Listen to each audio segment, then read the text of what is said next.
Olá pessoal do sexto ano da Rede Municipal de Ensino de Picos, tudo bem com vocês? Aqui quem fala é o professor Rubens Leal da disciplina de História. Gostaria de convidá-los a assistir a nossa aula de número 18, sob o título Os Povos Nativos do Brasil, que você poderá encontrar no seu livro didático a partir da página de número 118. Vamos nessa então? Então pessoal, como é de conhecimento de todos, haviam milhões de nativos no Brasil quando da chegada dos portugueses em 22 de abril de 1500. Claro que esse número reduziu bastante por conta do contato com os brancos. Os índios foram submetidos à escravidão, às pestes como catapora, sarampo, a gripe, a cachumba. Isso vitimou milhares de índios, mas nós ainda temos hoje pouco mais de 800 mil indígenas espalhados por todo o território nacional, segundo dados do IBGE. E quais são esses povos? Na verdade, o Brasil tem uma gama de povos indígenas, dentre os quais os tupis-guaranis, os gês, os aruaques, os caraíbas, os cariris, os charruas e os tapuias. São os principais grupos indígenas dentre tantos que existem. Os índios que têm seu dia comemorado em 19 de abril de cada ano. Mas é bom saber que a causa indígena ela tem que ser diária. Não tem que haver apenas um dia para a gente refletir sobre esses índios que foram dizimados e sobre os que ainda insistem em existir. Quando eu digo insistem, porque são fortes, resistem à exploração do branco, resistem a todo tipo de preconceito, atrocidade, então eles são persistentes. Os índios continuam mantendo seus credos, suas tradições, gostam muito das suas línguas, dialetos, da sua cultura e tem muito a nos ensinar.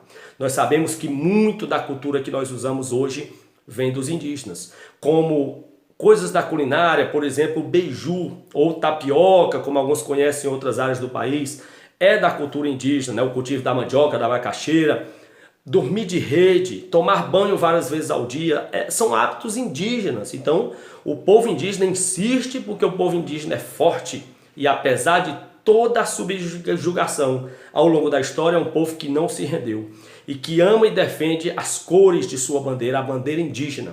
Sabemos também, pessoal, que cada povo indígena desse possui uma cultura própria, uma cultura peculiar que muito influenciou a nossa cultura. Inclusive termos, se você andar pelo Brasil, por exemplo, quem nasce no Espírito Santo, capixaba, quem nasce no Rio Grande do Norte, potiguar, são títulos que são dados devido às tribos indígenas que eram oriundas dessas regiões. Então, muitos dos índios, se você for às cidades cearenses, muitos daqueles termos, Quixadá, Quixeramobim, são termos indígenas, né? E a gente tem que respeitar essa cultura porque nós ainda utilizamos muito delas.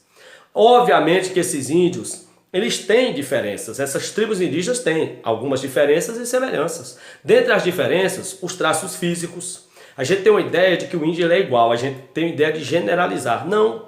Se você olhar os próprios rostos dos indígenas, eles têm traços diferentes. Alguns têm os lábios mais grossos, outros mais finos. Alguns têm o nariz mais grosso, outro mais fino. O fato é que eles têm nos traços físicos uma diferença. Tem também diferenças culturais, os rituais religiosos, as danças. Tudo isso, cada tribo indígena tem a sua própria organização cultural. E as línguas, né? Os idiomas. Dezenas ou centenas de dialetos indígenas são falados, cada tribo fala o seu dialeto, a sua língua. Então, obviamente que o tupi é o tupi e o macro-G são os troncos linguísticos, né? Mas esses dois troncos linguísticos, o tupi e o macro-G, eles dão origem a mais de 180 idiomas, 180 etnias ou línguas diferentes, né? Dialetos. Tudo bem. Quanto às semelhanças, o que é que os nativos do Brasil ainda apontam e sempre apontaram ao longo da história como semelhança? A primeira é, primeiro, a defesa do conceito de terra.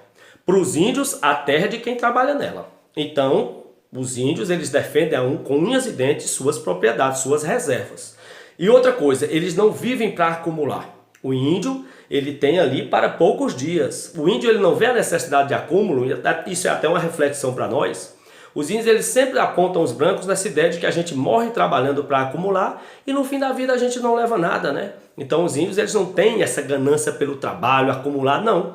Eles cultivam na terra apenas o necessário para viver durante um pequeno período de tempo, né? Não tem essa ideia do trabalho que sufoca para acumular bens, eles não têm essa ideia de deixar herança, né? Acumular bens em vida. é da cultura indígena. Outra semelhança é a divisão do trabalho por sexo. Para os índios, homens e mulheres têm que ter trabalhos diferentes porque têm biotipos diferentes. Vamos dar um exemplo. Os homens, primeiro, destruir a mata e preparar a terra para o plantio, porque é uma atividade mais rude, né? Então é necessária a mão de obra humana. Caçar, pescar, cuidar da segurança da tribo, produzir armas, as moradias, as canoas para a pesca. Esses trabalhos mais rudes, mais duros, mais sacrificantes, que exigem força braçal, eles são destinados aos homens. Quanto às mulheres, os trabalhos são, primeiro, plantar, colher, extrair frutos, né? Também, não só da colheita, mas frutos e raízes de árvores nativas. Tecer, porque os índios trabalham muito com a questão de tecer objetos feitos de palha, de bambu. E a mulher, ela tem esse traquejo com artesanato. Então a mulher indígena, ela também tem essa função de tecer, produzir esteiras, redes, né? Preparar os alimentos, cozinhar, né? Que é uma atividade que também as mulheres têm na nossa sociedade, de cozinhar. Geralmente, na maior parte dos lares, a tarefa de preparar o café, o almoço e a janta é da mãe de família. E com os índios não é diferente. Então, se vocês perceberem, essas são algumas semelhanças que todas as tribos têm quanto à questão do trabalho. Os trabalhos mais rudes, que necessitam de uma força de trabalho maior, de um trabalho braçal maior, é destinado aos homens. Quanto às mulheres, cabem atividades não menos importantes, também muito importantes, mas que exigem um esforço físico menor. E é assim que as tribos indígenas resistem, persistem, insistem em defender sua bandeira, suas cores, sua cultura, suas tradições. Devemos respeitar os povos indígenas e, como na semana passada eu digo e repito, me dói muito saber que existem tribos indígenas em quase todas as unidades da Federação do Brasil, em quase todos os estados, exceto Rio Grande do Norte e Piauí. Não temos mais reservas indígenas. Infelizmente, por conta da ação do branco que foi tomando essas terras dos índios ao longo do tempo. Ou seja, são os povos fundadores do Brasil, os que viveram aqui antes mesmo da chegada dos brancos europeus e dos negros africanos e que aos poucos foram sendo dizimados e perdendo seu território natural para o avanço do progresso, do capitalismo, da ganância, da destruição predatória. Infelizmente. Fica aí a reflexão. Viva os índios, um forte abraço e até a próxima.